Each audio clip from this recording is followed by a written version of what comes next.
चलिए कुछ problems solve कर लेते हैं। इस क्वेश्चन में हमें 4 कंपाउंड्स गिवन हैं और इन चारों कंपाउंड्स को बेंजोइक एसिड में कन्वर्ट करना है। तो चलिए देखते हैं इन्हें कैसे कन्वर्ट करेंगे। तो पहले केस में हमें इथाइल बेंजीन को बेंजोइक एसिड में कन्वर्ट करना है। हमने पढ़ रखा है कि यदि हम इथाइल बेंजीन का अल्केलाइन KMnO4 के प्रेजेंस में विग्रस ऑक्सीडेशन कराते हैं तो हमें पोटेशियम बेंजोएट मिलता है, और अगर हम पोटेशियम बेंजोएट का एसिडिक हाइड्रोलिसिस कर दें तो यह फाइनली हमें बेंजोइक एसिड दे देता है। सेकेंड केस में हमें एसिटोफिनोन से बेंजोइक एसिड बनाना है। एसिटोफिनोन एक कीटोन है और हमने पढ़ रखा है कि अगर हम अल्केलाइन KMnO4 के प्रेजेंस में कीटोन का विग्रस ऑक्सीडेशन कराते हैं तो हमें कार्बोक्सिलेट आयंस मिलते हैं, और अगर हम इस कार्बोक्सिलेट आयन का एसिडिक हाइड्रोलिसिस कर दें तो हमें बेंजोइक एसिड मिल जाएगा। थर्ड केस में हमें बेंजोइक एसिड को ब्रोमोबेंजीन से बनाना है।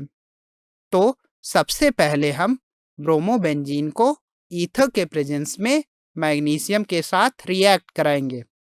ऐसा करने पर यह हमें ग्रिग्नार्ड रिएजेंट देगा, और हमने पढ़ा है कि अगर हम ग्रिग्नार्ड रिएजेंट की CO2 के साथ रिएक्शन कराकर उसकी हाइड्रोलिसिस कर देते हैं तो यह हमें फाइनली बेंजोइक एसिड दे देता है। फोर्थ केस में हमें फिनाइल इथीन यानी स्टाइरीन से बेंजोइक एसिड बनाना है, और हमने अभी पढ़ा है अगर हमें अल्कीन से कार्बोक्सिलिक एसिड्स बनाने हैं तो उनका अल्केलाइन KMnO4 के प्रेजेंस में विग्रस ऑक्सीडेशन कराते हैं। ऐसा कराने पर हमें पोटेशियम बेंजोएट मिल जाएगा, जिसकी एसिडिक हाइड्रोलिसिस कराने पर हमें बेंजोइक एसिड मिल जाता है।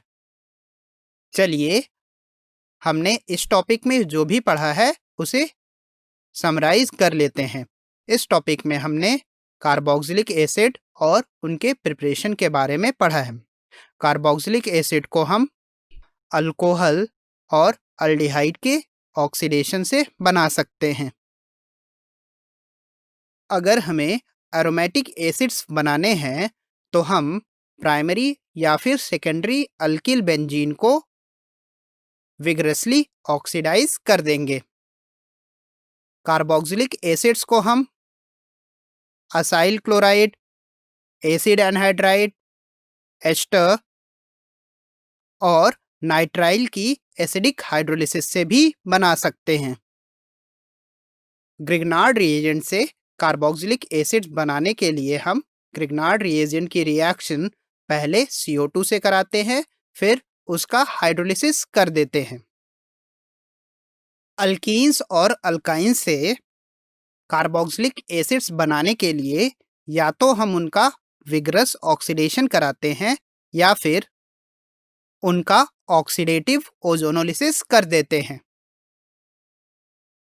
अब तक पढ़े हुए कॉन्सेप्ट की हेल्प से आप इन प्रॉब्लम्स को सॉल्व कर सकते हैं।